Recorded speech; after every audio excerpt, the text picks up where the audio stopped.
right, what's up, everybody? Welcome back to another episode of us rambling about random shit. I think me and Adrian were just bullshitting about uh, cars and Formula D versus D1 while we were off air, waiting to start this thing.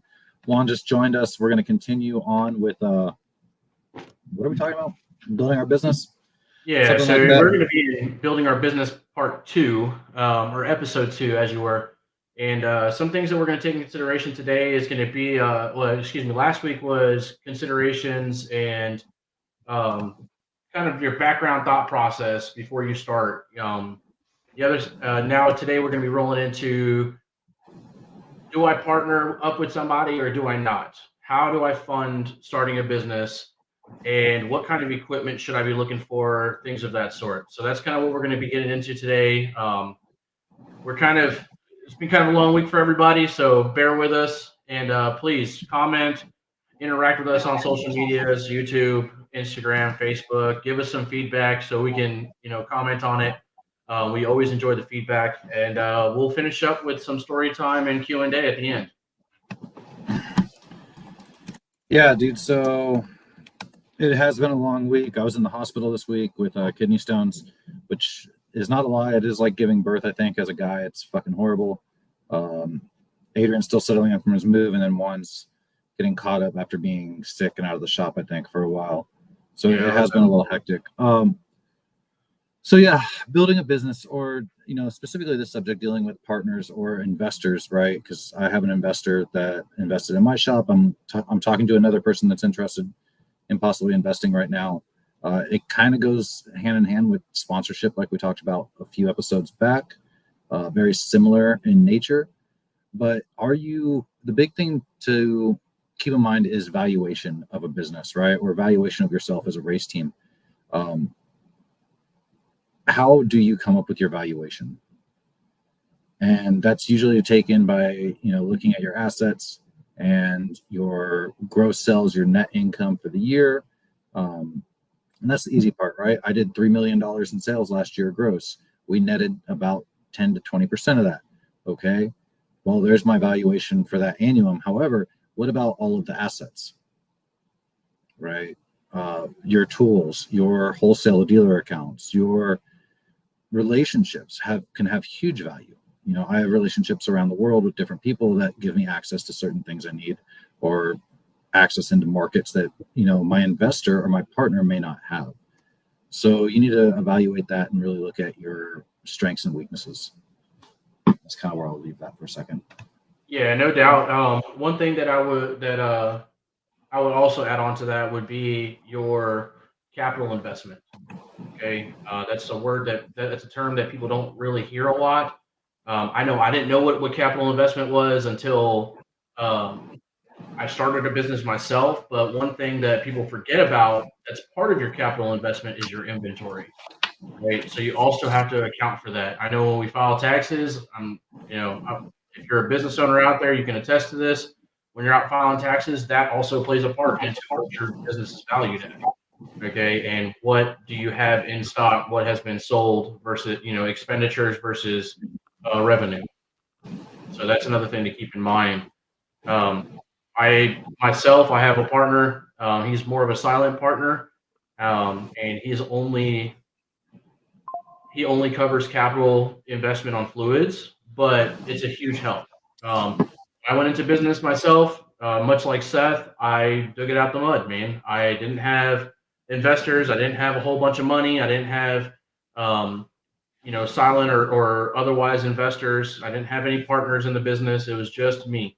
And I will tell you, if you're thinking about going into business and you're thinking about doing it by yourself, just be prepared, man. Shit's hard. Okay. There's a lot of months that go by that I'm like, I don't know if I'm gonna be able to put food on the table. I'm gonna have to swipe this credit card to buy groceries because we don't have any money coming in. I've been blessed over the last few years that we've been in the green for the last few years, so I haven't had too many days like that. But it's very real, and you have to be prepared for that. You have to give yourself a financial buffer when you're opening a business, because at the end of the day, like your creditors and anybody else that you owe money to, your mortgage, etc., that stuff will not wait. You can't call them and tell them, hey, oh, I just opened a business, give me a couple months and then I'll pay you up. It doesn't work that So, one thing to keep in mind about investors or partners, and we'll get to a subject that Adrian can jump in on too here in a minute, hopefully. But with investors or partners, an investor, be very realistic about what you are giving up. Right? None of us here have reached the point of, and you may have heard the term IPO, or internet public offering. Right? That's when a corporation goes public to the stock market and can take public stock shares and sells like that. If you're getting to that point, I guarantee you have an entire division of accountants and financial managers that are handling this. But for you as a small business owner, or possibly a corporation with a couple people, right? Understand that a investor is basically like a loan forever. So you are going to take in X, hundreds of thousands or millions of dollars from that person in exchange for a specific commodity good. It usually does come in form of liquid cash. However, when you make the proposal, you're going to be proposing on what you're using the money for and how this money is going to grow the business or help you grow. And they are going to take some form of return on investment, right? Whether that's a percentage of the company forever, if that is an agreed upon repayment amount like a loan, and that's between you and your investor to discuss.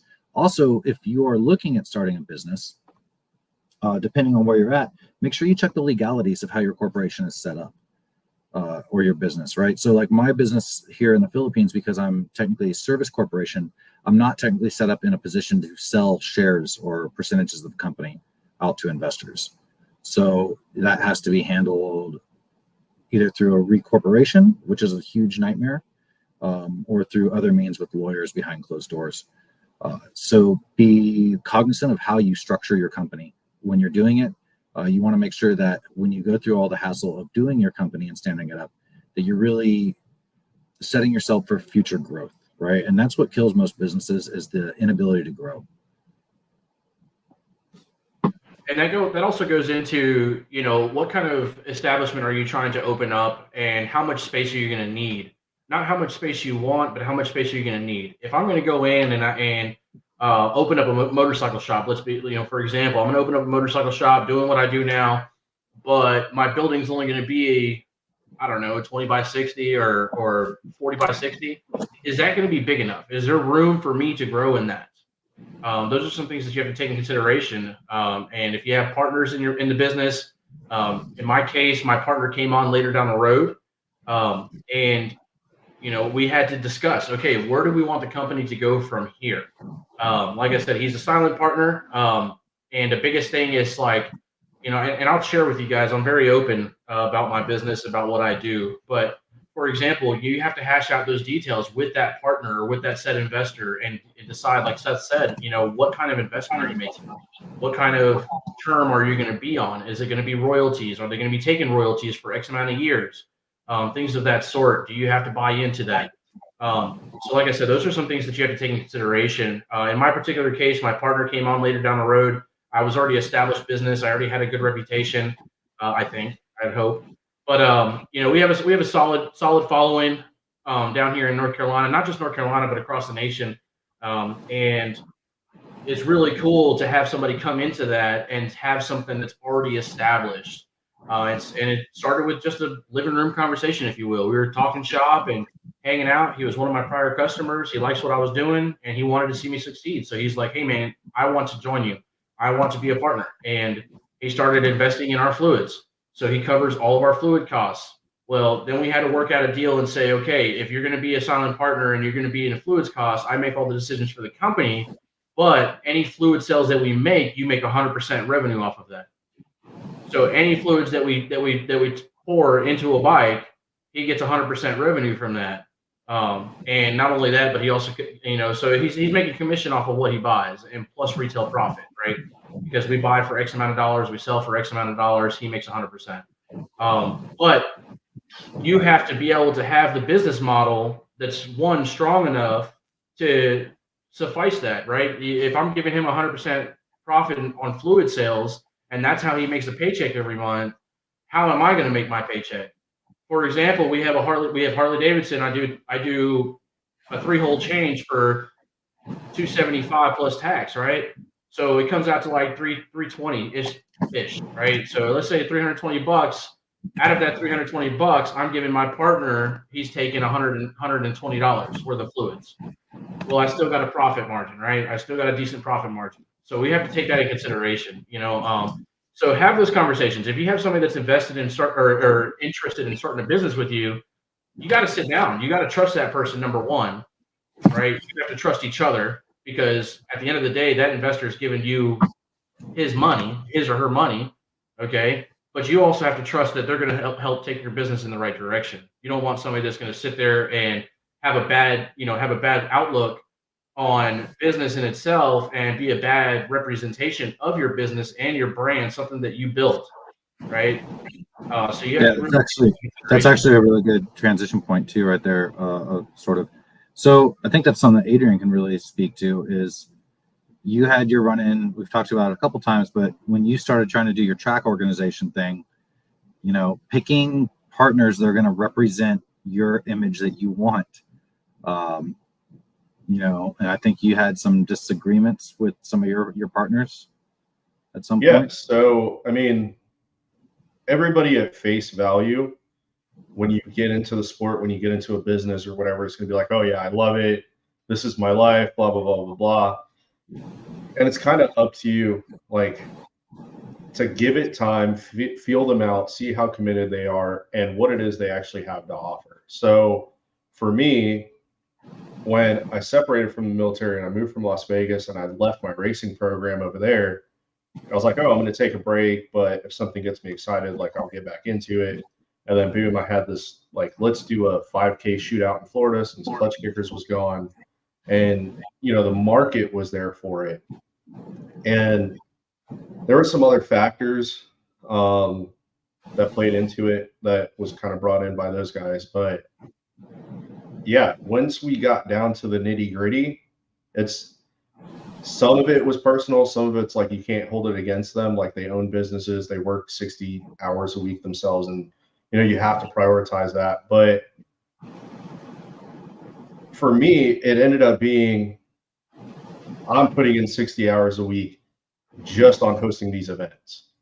And that went from a group of like 7 people that are like, dude, drifting's my life. I'm going to do everything that I can.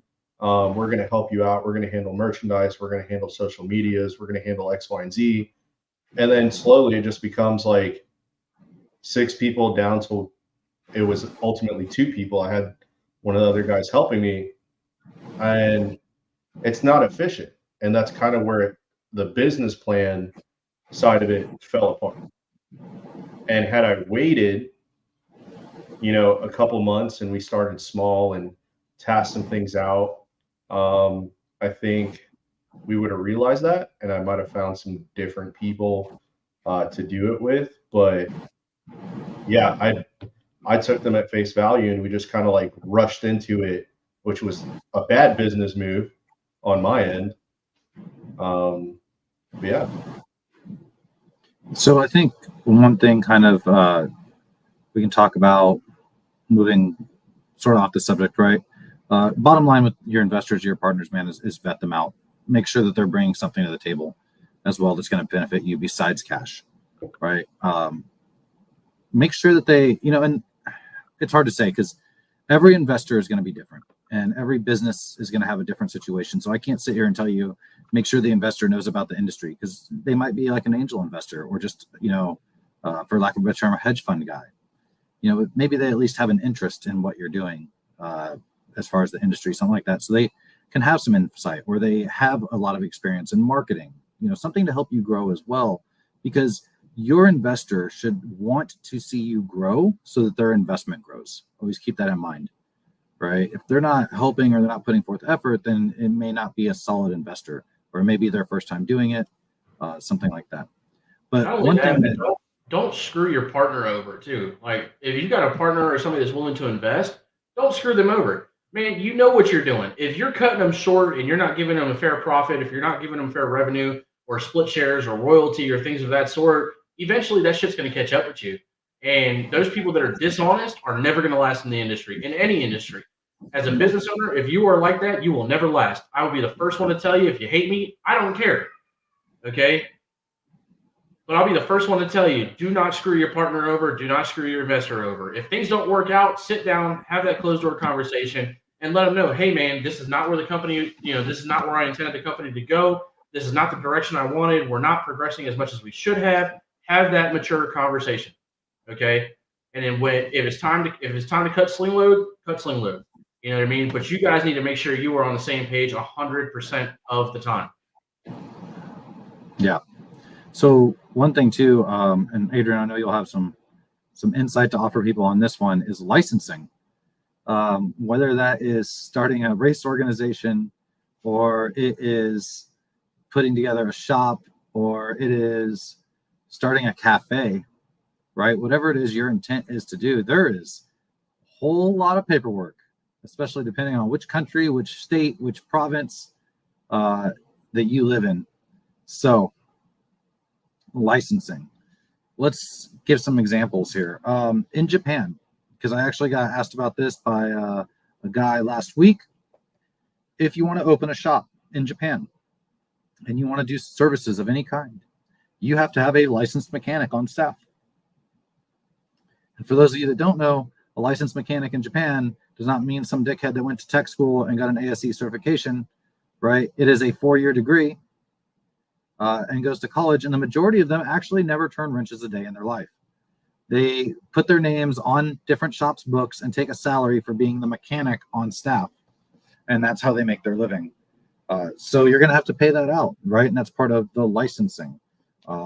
Understand your rules and regulations. If you're in Japan, you can't have a JCI shop operating out of the same garage as a tuning shop. You cannot do both, right? So again, how do you license yourself? I'm licensed as a service corporation here in the Philippines. Technically, that means I can't sell parts, which, yeah, I don't always that doesn't make sense to me either. How am I supposed to service cars if I have no parts to sell them? So I had to stand up a second business for part sales because that's how the rules and regulations are here, right? Just because you get a mechanic's license doesn't mean that you can paint. That may be a whole different licensing, a whole different hazmat certification, a whole different technique, right? Powder coating. Like when you start looking, you need to sit down as part of your business plan. And Juan keeps mentioning a business plan, but you need to sit down and literally go through what it is that you plan to do. Now, of course, there will be business expansion, and hopefully you grow and you can offer more capabilities, and you can bring on a fabricator, and you can bring on a body guy, and and hopefully your shop ends up 100,000 square feet of goodness, but there's licensing that goes into it. So you really need to identify what it is you plan to do. Same thing with, setting up a racing organization. Are you FIA? Are you Formula Drift? Are you D1? Are you all of them? Right? What's the requirements to get in? Me and Adrian were just talking about this with D1, and a friend of ours, Tony Araki, who does a lot of the D1 stuff here in Asia, Japan, Korea, Thailand, Indonesia, and down here in the Philippines. The costs that he has to put out to be part of that organization are ridiculous. So I'm going to kind of turn it over to Adrian or Juan for a second to talk this. Yeah. So licensing, from my point of view, at least having the racing organization or being a race car driver and trying to have a career as far as driving, it kind of, that's the face value of your experience. So for me, having a D1 license, everybody's like, oh, you came up overseas, you have a different driving style, you should be more aggressive, yada, yada, yada, and have experience in setting cars up a certain way or driving a certain way. And, I run into this all the time here in the States. You have drivers that, in order to afford to drift in America, where it's stupid expensive for everything, they all turn sort of doing people's alignments, doing people's engine builds, doing fab work, and none of them have not even a license, but the experience to be doing it in the first place.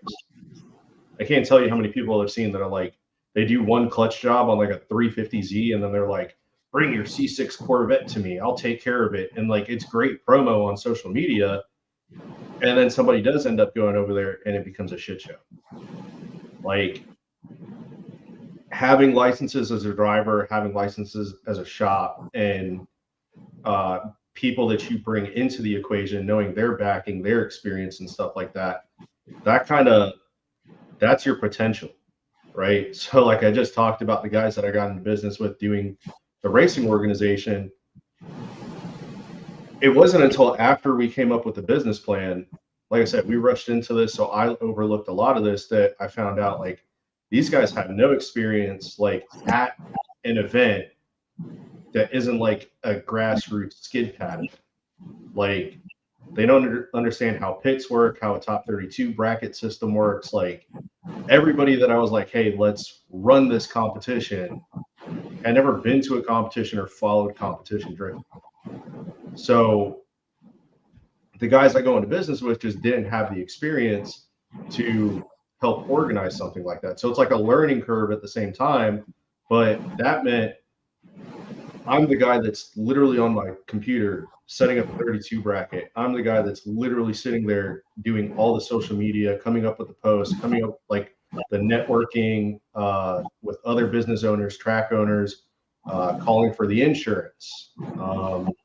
We had the opportunity to kind of talk to Tony about getting D1 involved and bringing that over to America. And it was at that point that I realized we don't have the people on the team or owning and running the business to accept something like that, just because of the rights, like the cost for the rights to use their advertising on what we had going on. So I want to say something on that real quick, Adrian, if you don't mind. Yeah. So when it comes to doing it by yourself, that shit's hard, man. When you're doing it 100% by yourself. What's even harder is when you have the people there and they're available, but they don't have the experience, one, or two, they just don't want to. Yeah. So you take what you want from that as a consumer, but at the end of the day, those are two of like, if you will, worst case scenarios. One, you're doing it by yourself because you don't have anybody, or you have the people and they don't want to put in the effort. So, yeah. And so like to speak on that, it's like looking back at it now,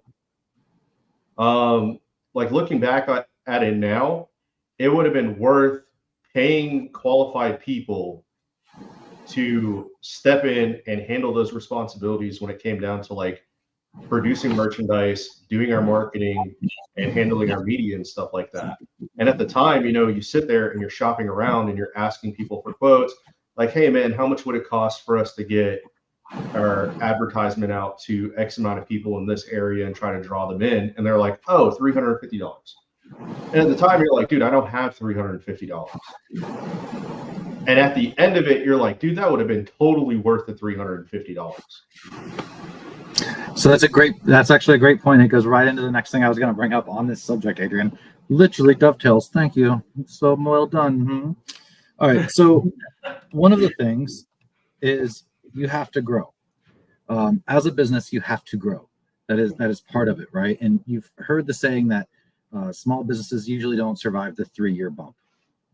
So those of you that don't know the 3-year bump, right, as a small business, the IRS, at least in America, expects that every business, small-owned business, will report a net loss for the first 3 years. For those of you that don't know that is a widely known fact in the business world, at least in America. But after that, they expect you to start showing profit, right? Otherwise, how are you staying in business? Because for those first 3 years, you're going to be buying tools, marketing, office supplies. Man, that's a whole different thing we can get into maybe in a little while. The amount of money you're going to put out on shit that you're not expecting is unbelievable. Okay. But going off Adrian's point, as you grow or as you expand, you're going to get asked to do different things, because you're going to build this reputation, and you have to either be willing to take those challenges and potentially step into a new arena, so say Adrian going from grassroots to becoming a D1 organizer, right? And it's going to cost money. I got asked the other day, there's 3 projects that I've been asked to possibly do this year. One is to supercharge a Lamborghini Gallardo and tune it. One is to put a 20B3 rotor into a RWB 997 Porsche. And the other is to K-swap a RWB 911. all of which sound like a horribly good time with me and my TIG welder and a very expensive car. But, am I willing to take that challenge? I am willing to take that challenge. I believe that I have the skill sets to do it. It may take some time and it may take some custom fabrication, right? And it's going to be a whole lot of motor in, motor out. But can I do it by myself? No.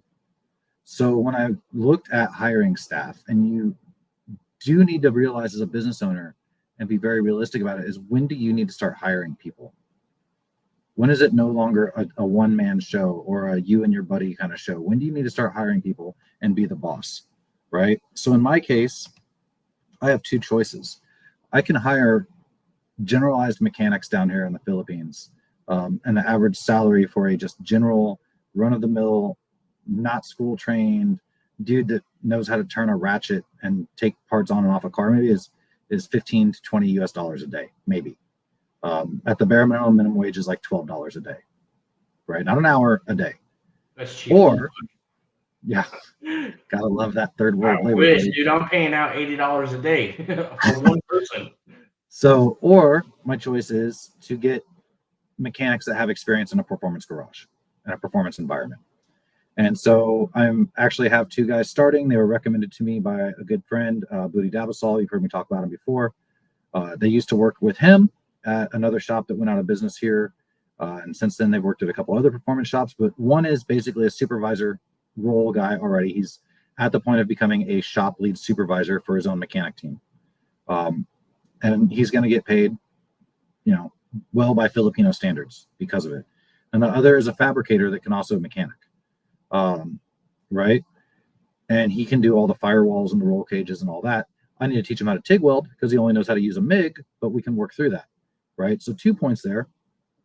Hire the right people, because hiring 2 well-trained people is equivalent to hiring 100 untrained people, because you're going to lose your mind as a shop owner until you have that manager, that supervisorial staff. Remember, we talked about it last episode, man, you've got a million different things you're doing as a shop owner, right? The amount of time that I get to spend in the shop actually working on the cars anymore is a lot less than it used to be when I first started.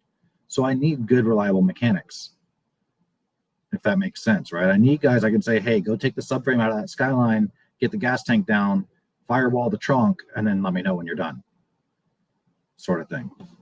So they're worth their weight in gold. David, now, on that same thing, hold on one real quick.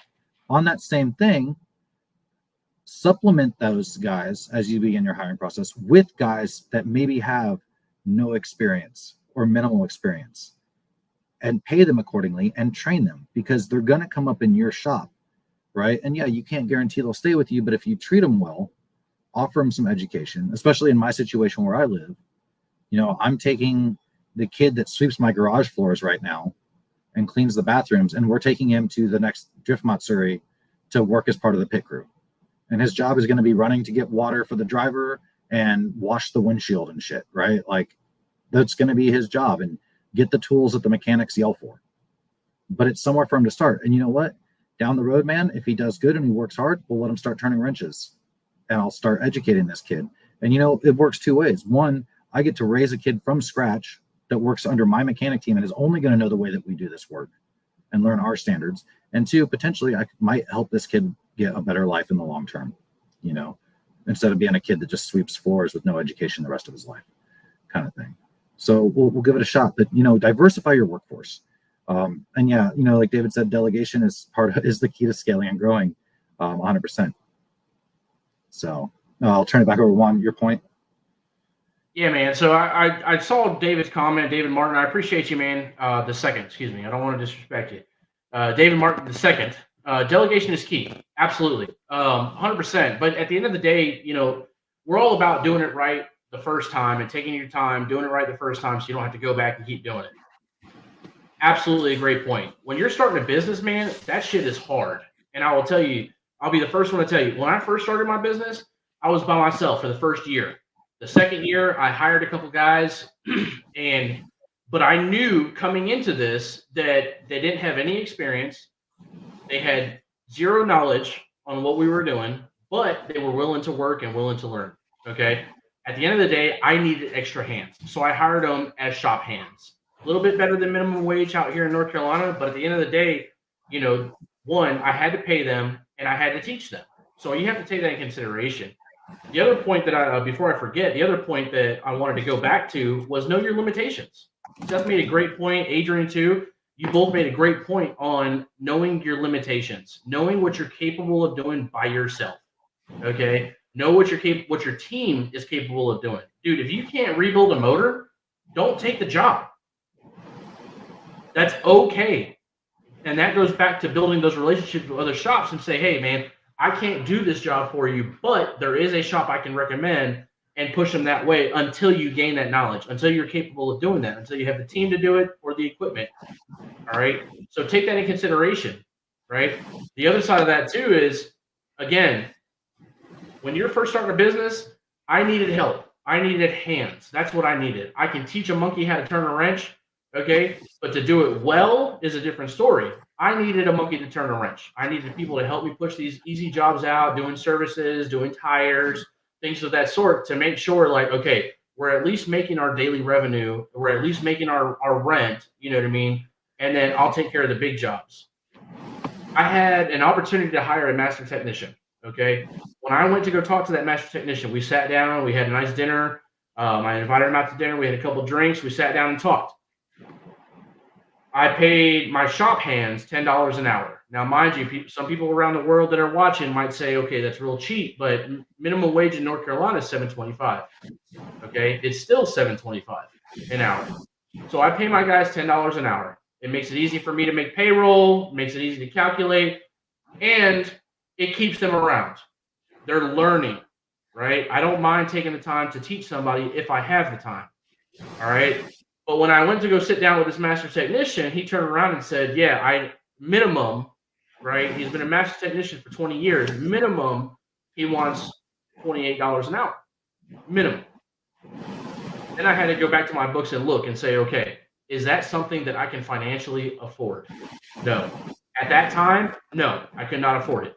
So I had to tell him, look, man, I appreciate your interest. I appreciate you taking your time to sit down and talk to me. Your dinner's covered, your drinks are covered, but I just can't afford you. And be honest with that person. Let them know. And I've told several other people, friends of mine, that like, hey, man, let me come work for you. They're disabled. They're retired. They got VA disability. They got all this stuff coming in. So they're not worried about the money. But at the end of the day, I'm not going to have somebody come and work for me for free, right? The other side of that, too, another point that I had to make was, know your team. Know the people that you're hiring. Get to know them, all right? And employ them within their capabilities, all right? Yeah. Because at the end of the day, if they can't do the job and you put them on a job, they're going to fuck that up, and you're going to have to go back and fix it, okay? So at the end of the day, you're wasting your time, not their time, your time, because they're getting paid hourly. But then you got to go back and stay late, or you got to work the extra hours to make that right and unfuck what they did, okay? So know your people and employ them within their capabilities, all right? It goes back to limitations, all right? And then I've had very much success with taking people that have no experience. Those are my favorite kind of people to hire. People that don't have bad habits, right? Every business owner knows that. I'm hiring this guy. He's got no experience. I will train you. I will teach you how to do a service. I will teach you how to break tires off. I will teach you how to use this equipment. Okay? You got no bad habits. But what are you going to pay them? So you got to keep that in consideration and think, how are you going to help that person elevate? How are you going to motivate them to stick around and not leave you high and dry? You know what I mean? But also, how are you going to help them help you build your business? All right, so this is a good question. Let's jump on this real quick, and then I want to respond to some of your points also. Yeah, Kevin, it's fucking hard right now, man. Globally, for sure. So how do you get in the market? It's tough, dude. You have to find a niche. This is the best thing I'm telling you right now. Like, you have to have a niche. In Japan, my niche, as Kevin, as you well know, what really got me started was rotaries, and the fact I was tuning standalones when no one else was in Okinawa at the time, at least well. And then down here, it's because I am a mechanic from Japan. That's kind of was my hook, is that I have I have that hook being a mechanic or a tuner from Japan here in the Philippines. Oh, wow, you guys are commenting in a lot. So I think I love it. I love it. I having, love the interaction. I love the comments. Keep them coming. yeah. So welding, Kevin, I know you weld, dude. I think if I remember right, you got into TIG welding, dude. Right before I left or you left, I remember you were knocking out some TIG welding stuff. But I would push the welding and the fabrication in this market right now. There's a lot of guys that say they can build cars, and there's not a lot of guys that can do really good fabrication or really good quality welding. And even me, last week, because my business is still just starting up here and I just got the dyno, so I needed to supplement the income a little bit for the shop. I took a welding job and I went out and built a bunch of bars and bar tables for one of the local bars here because I was able to TIG weld that stainless steel and knock it out pretty quick. So it's always a fallback as well, right? And then get out there and market yourself, and you have to be relentless. Facebook marketing ads, getting out in social media, posting your work, showing them why you can do what other people can't do, right? Right now down here, wiring harnesses is a big thing for me because I am actually certified in how to do wiring harnesses. And well, some of the wiring here ain't so spectacular as we saw on the Skyline drift car last time, which I needed to correct. So I hope that answered your question. I know it was kind of roundabout. If anyone else has anything for Kevin real quick, and then I'm going to jump down to David. Yeah. So it's pretty much what you said, Seth. Like, I think to make it in today's economy and where the markets and stuff are going is you have to be aware of the kind of people getting into motorsports right now. Like if they can't go on Amazon and buy it for like half the price of what it's listed for at O'Reilly's or Walmart or something, like they're not going to buy it. So you have to think of ways for low overhead startup or whatever it is. Like Kevin, I know you do phenomenal work when it comes to welding. Something that I'm starting is there's people here with so many different chassis. Like David's my buddy that's here in Ocala with me, and he just got his IS 300 back, and he's like, "Look, I want to start throwing this thing down." I'm like, "Okay, well, let's make suspension arms because I want to make a set for my JZX. He wants a set for his IS. There's a couple of guys here with BRZs. I'm like, look, just bring me the stock arms. Let's get measurements and start looking at things. Because at the end of the day, the most expensive part about building that arm is going to be the tie rod adapter shanks and the heim joints. Other than that, it's standard like 1-inch tubing that you're just cutting to a certain length and welding your threaded bungs on the ends and sending it. So it lets me offer a set of, let's say, for an S chassis, because we all know the standard 3-arm set for an S13, which is the same for an R chassis. Like I can literally build that set of arms for $250. And well, no, I can build that set of arms for, let's say, $160 and sell it for $250. Painted, powder coated, whatever it is, but it's preventing me from having to buy excessive amounts of equipment and doing a whole bunch of crazy shit and dropping money here and there because I already have the welding machine. I know you probably have yours, and getting raw materials is pretty simple, and you can start by doing something like that. But to go into the other part of networking, like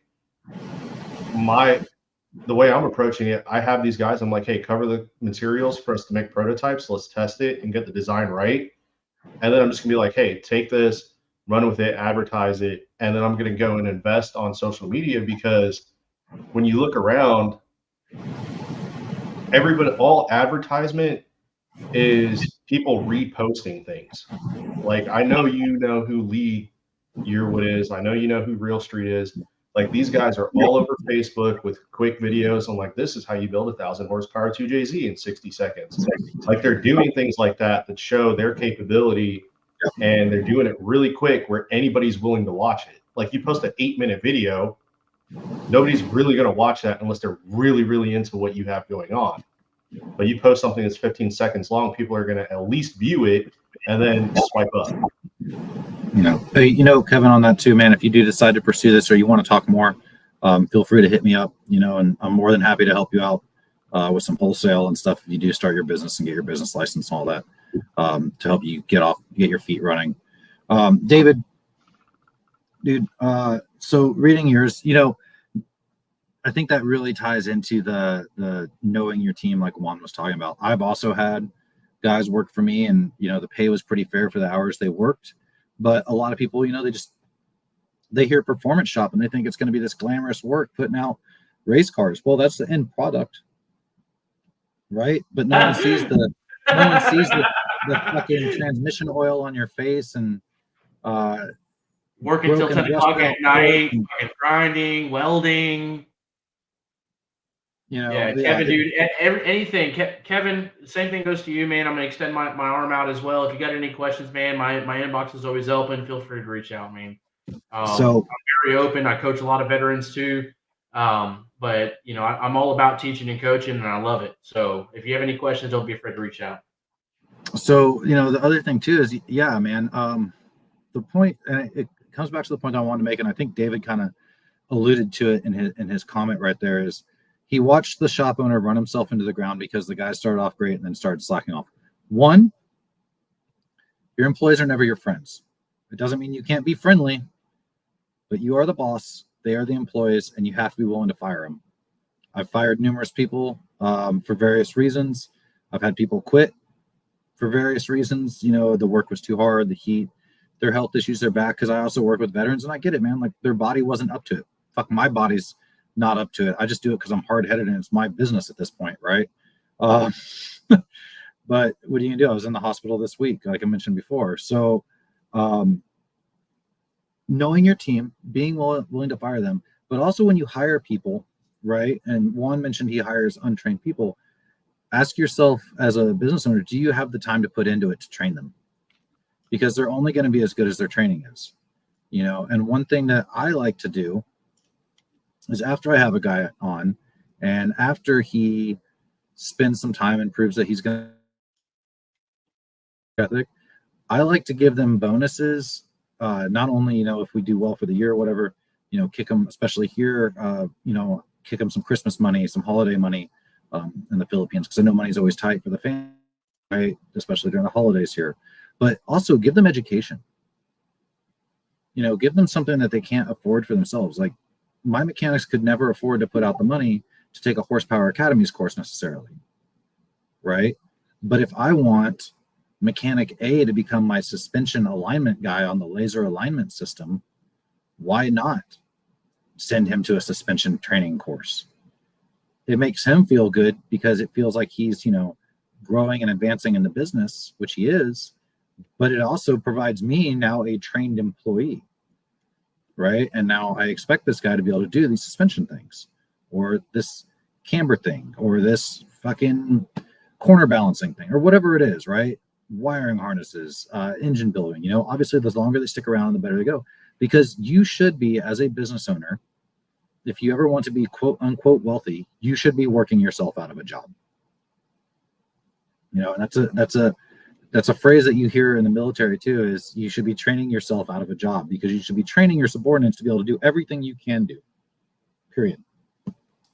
Yeah, so biggest point that somebody has told me, not only in the military, but also something that I've carried on into my employees is, and I've heard it several times in the last 5 years I've been in business, I want to be like you. I want to be able to build motors like you do. I want to be able to do this. No, I tell them, stop.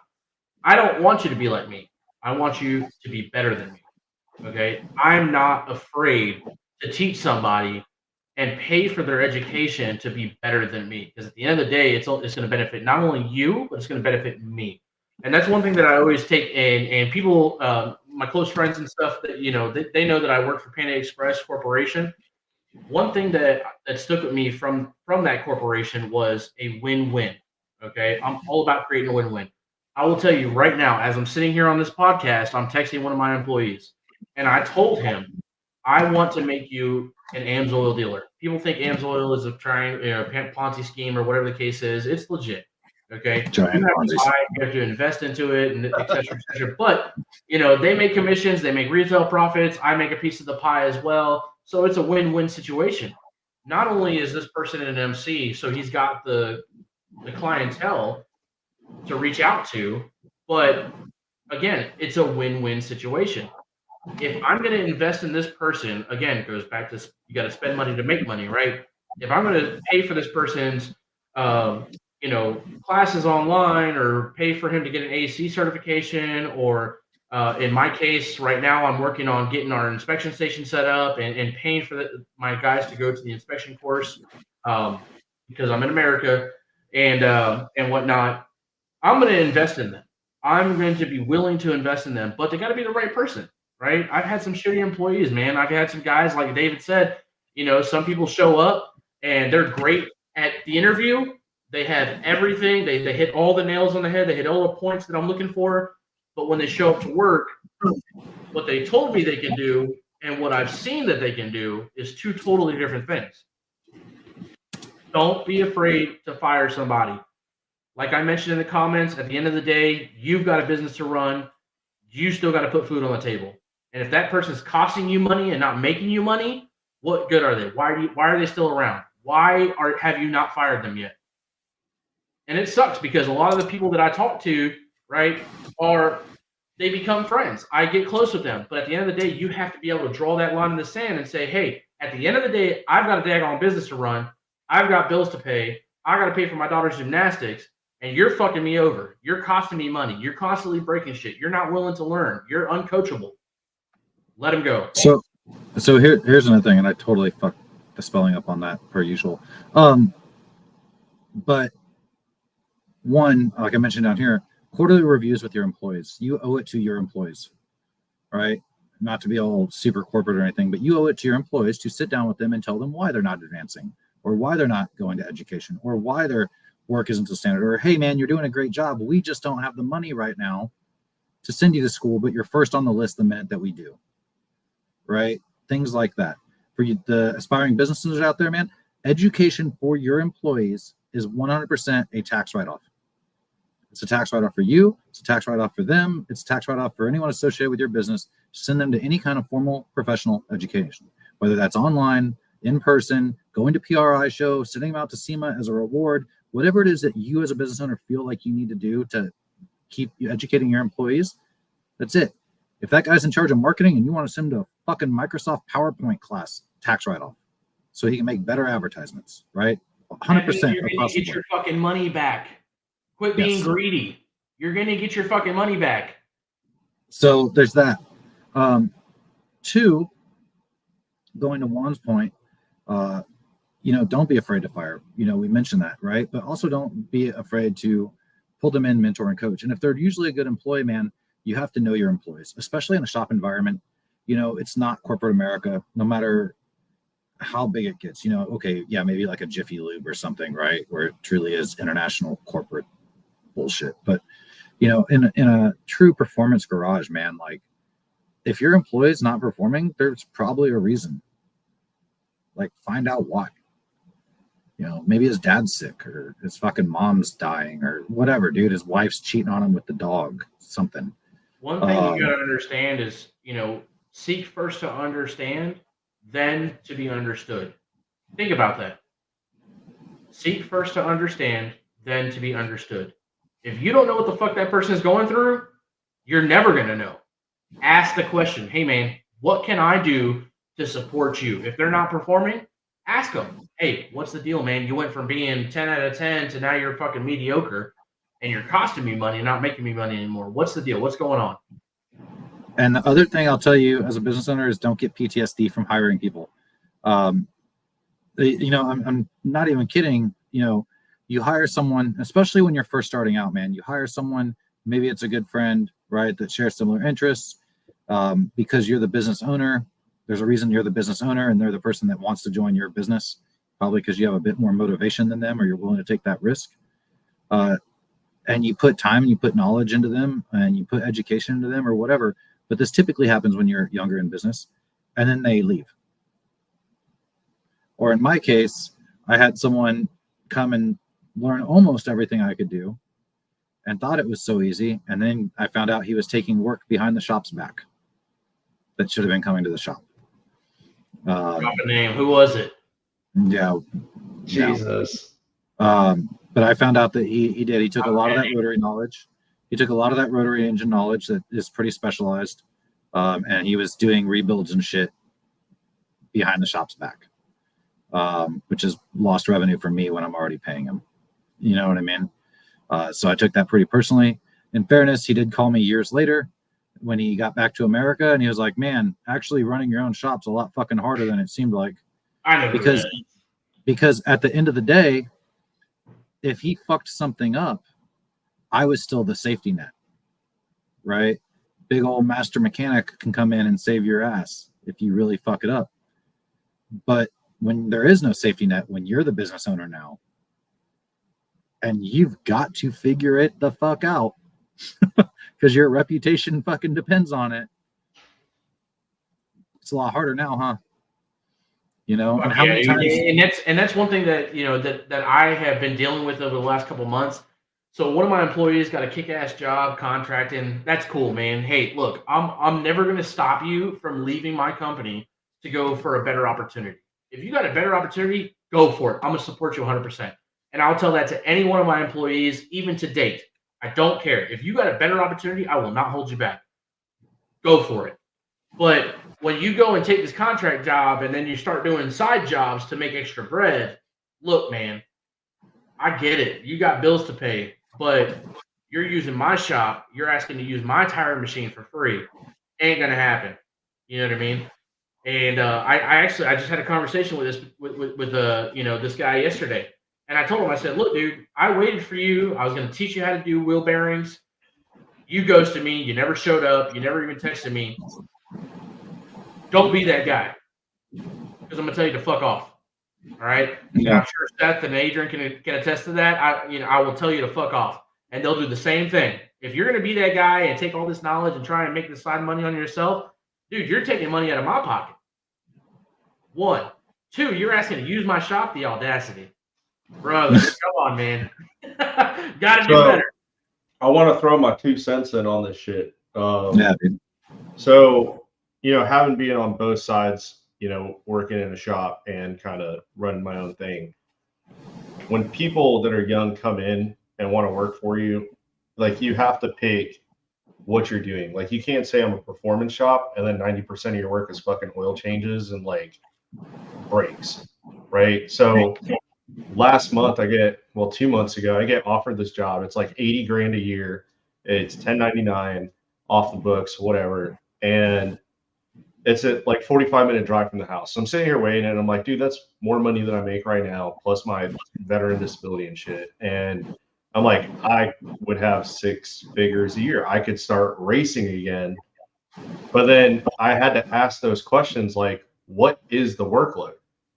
It's a performance shop, but then it's, oh, well, you're going to be changing out a transmission on a CRV. And I'm like, no, dude, like, I will turn down the possibility to hit 6 figures just because it's not what I want to do. If it's like, hey, dude, let's start doing twin turbo kits on like LS swap, old muscle hot rods and shit, I'm all for that. You could pay me 50 grand a year and I would go do that. Like, I was going to go in there and negotiate and be like, look, dude, I'll come in for performance shit, but I'm not touching general maintenance. So when you're coming up with the stuff and you label it and you say, hey, I'm a performance shop, I'm hiring people get into performance motorsports for the edge, because if you're running a race program and it's your shop or you're supporting race teams, you are trying to win. You are trying to learn that edge, hold on to it. And then when that shit plateaus and you're finally have some competition coming in the next season, you have to find the next edge.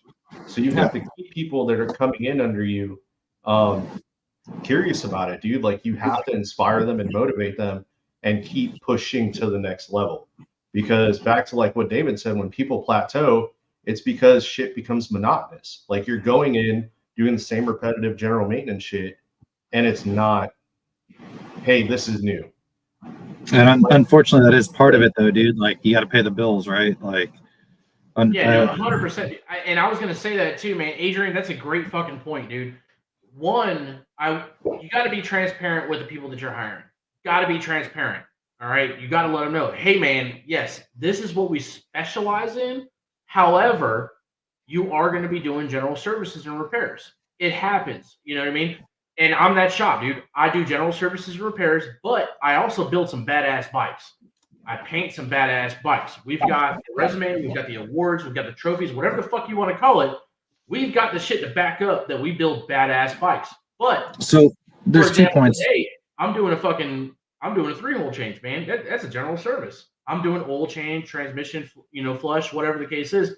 That pays the bills. Those big jobs, not everybody's got deep pockets. And David made a point earlier, people aren't really spending money. I get that, dude. But when that person that is willing to spend money comes in, you got to be ready to put the rubber to the road and make the shit happen. When somebody came to me and said, hey, man, here's the money up front. Build this bike. I want custom paint, but I want you to do your thing. These are just the colors I want. Great. Outstanding. Let me go fucking balls deep and do some badass airbrush, crystal clear coat, et cetera, et cetera. You know what I mean? Yeah, I'm going to build you a badass bike, but when that tire change comes in, got to change the tire, man. When that oil change comes in, got to change the oil. 2 things on that as we close out, right? One, if you're the employee, man, be honest with your boss, right? I'll be the first to admit it as a shop owner. Dude, sometimes we get into the work process that works, right? Fucking this dude's super reliable on changing the oil on all these cars. Every time he knocks them out fast, he gets them out the door, makes good money for the shop. It's not that we're trying to take advantage of you. It's just you're the oil change guy. If you want to do something more than that, speak up. Yeah, because it's not we don't want to advance you. It's not that we don't want to train you. It's just workflow is workflow and everything's working. So on to the next problem. Because that's what it is as a business owner, man. If it's not a problem, I'm probably not paying attention to it. Because we got a million other fucking things going on behind the scenes. And 2, man, if you have those jobs that are worth a risk a little bit, use them to train your guys. I had a Hachiroku come in. For anyone that's ever worked on a regular naturally aspirated Hachiroku, I was like, this is a good opportunity for this kid to learn how to pull an engine by himself. Because there's like 4 wires, 6 transmission bolts, and if you fuck this up, I'm pretty amazed at you, right? I mean, it's the simplest engine in history. So I was like, hey, dude, I want you to come in tomorrow. I want you to pull this engine, and I want you to get the engine on the engine stand, and then you're done for the day, go home, right? I was like, it's my daughter's birthday, so you're going to be doing it unsupervised. If you have a question, call. He called me like 2.5 hours later. He's like, engine's out. I was like, there is no fucking way. This engine's out this fast your first time. So I actually drove back to the shop that same night because I wanted to see what was broken. And the engine was on the engine stand, and the kid did a good job. And I hope he listens to this because he did a good job. But somehow the entire drivetrain was still in the car. Like the transmission and everything was still there, just not hooked to anything, free floating. And I was like, the fuck is going on? That's when you go back to words mean things. You said to pull the motor, so he pulled. Yeah, that was on me. So yeah, unfortunately, we had to send the car out to I think it was paint. So I had to strip this transmission and drive shaft and everything now lickety split, and kind of figure out how he got this out. The motor mounts were still bolted to the subframe. He took the motor mounts off the engine somehow, which was a lot more work, I feel like, than taking the 2 bolts out attached to the subframe, but whatever. But, he learned a lot doing it. It was a good experience. He didn't fuck anything up. Like, nothing was broken. It's fine. We had a talk about why maybe he should do things a little different the next time, right? If the car's got to go out to paint, he needs to pull the transmission and stuff also, because it's just hanging there off one transmission mount, which is going to wear the bushing. Learning points and lessons, which is fine. But he got. Well, it's a learning point for us too as business owners, right? I've definitely had those moments where it's like you come into the shop and you're like, I've got appointments, right? So I go to a medical appointment or whatever, and I'm like, hey man, I'll text them, be like, hey dude, I need this, and done. X, Y, and Z by noon. I'll be back by noon. Okay, I need this done. That goes back to fuck. You come back into the shop, be like, damn, I should have been more specific. Right? It's a learning point for us as business owners too. Be like, well, you told him to pull the motor. He pulled just the motor, not everything else. So you got to take that in consideration as a business owner, because I've definitely had those moments. Yeah. All right. It's closeout time. I want to thank everyone for listening. Adrian, any last comments? No, man. I mean, I'm not really a real business owner, so. That's true. Yeah. At the end of the day, look, guys, I appreciate you guys tuning in. David, Kevin, I love you guys, man. I appreciate you guys, commenting and giving us feedback that we're looking for. I know we didn't get to story time. But at the end of the I day, did. I mean, we're here for you. So All right, cool guys. We'll see you next week. Hopefully, I should be able to be on. No problem. Take care. Peace, guys.